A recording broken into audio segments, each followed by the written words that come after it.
میں ہوں محمد راحت اور آپ دیکھنے اور سننے والوں کو نالج ٹی وی میں خوش آمدید۔ ہم جانتے ہیں کہ ایک پتھر بھی ہزاروں سال کی تبدیلیوں کے بعد ہیرے کی شکل اختیار کر لیتا ہے۔ انسان تو پھر اشرف المخلوقات بنا کر پیدا کیا گیا ہے۔ اندازہ لگائیے کہ اگر یہ انسان صلاحیت ہو اور اللہ تعالیٰ کی نعمتوں کو جاننے کے قابل ہو جائے تو کیا بن سکتا ہے۔ لیکن وہی انسان اگر صحیح راستے سے بھٹک جائے تو پتھر کی طرح کوئلہ بھی نہیں بن پاتا، بلکہ معاشرے کے لیے ناسور بن کر رہ جاتا ہے اور انسانیت کے مقام سے ہی گر جاتا ہے۔ مقام انسانیت تک پہنچنے کے لیے اللہ تعالیٰ نے انسان کو ان تمام نعمتوں سے نوازا جن کا ذکر قرآن پاک میں ہے۔ اللہ تبارک تعالیٰ ارشاد فرماتے ہیں، خدا ہی تو ہے جس نے دریا کو تمہارے قابو میں کر دیا ہے تاکہ تم اس کے حکم سے اس میں کشتیاں چلاؤ اور تاکہ تم اس کے فضل معاش تلاش کرو اور تم شکر ادا کرو، اور جو کچھ آسمانوں میں ہے سب کو اپنے حکم سے تمہارے کام میں لگا دیا۔ جو لوگ غور کرتے ہیں ان کے لیے اس میں قدرت خدا کی نشانیاں ہیں، اور جو کچھ آسمانوں اور زمینوں میں ہے وہ سب انسان کے لیے ہی بنایا گیا۔ اور پھر انسان کو اتنی طاقت بھی ہے کہ وہ ان چیزوں کو اپنی اختیار میں کر سکے۔ روزمرہ زندگی کی عام سی مثال لے لیتے ہیں۔ ایک خاندان یا گھر کا نظام بہت سے لوگ مل کر چلاتے ہیں، ہر کسی کی مختلف ذمہ داریاں ہوتی ہیں۔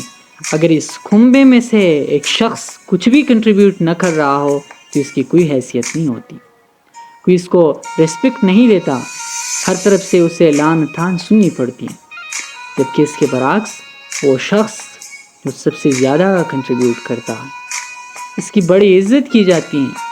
خاندان کا ہر فیصلہ اس کی مرضی کے مطابق ہونا ضروری سمجھا جاتا ہے۔ اس طرح یہ دنیا بھی ایک بڑے خاندان کی طرح ہے جس میں ہر کوئی اپنی اپنی ذمہ داری لے کر آیا ہے، اور معاشرے میں اس کی عزت ہوتی ہے جو اپنا کام صحیح طریقے سے سر انجام دے رہا ہو اور اس دنیا کی ترقی میں اس کا کچھ حصہ ہو۔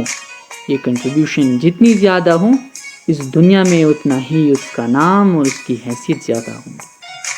قرآن پاک میں ارشاد خداوندی ہے کہ جبکہ ان کے مقابلے میں ان کی زبانیں اور ان کے ہاتھ پاؤں ان کے اعمال کی گواہی دیں گے۔ ہم نے ان چیزوں کا کیا استعمال کیا، اور غور کریں تو آپ دیکھیں گے کہ یہی اختیار ایسی طاقت ہے جو کہ ہمیں سوچنے پر مجبور کر دیتی ہیں کہ آخر انسان اس دنیا میں ایسا کون سا مقصد لے کر آیا ہے جس کے لیے یہ دنیا بنائی گئی ہے، اور پھر انسان کو اللہ تعالیٰ نے اپنا نائب بنا کر بھیجا۔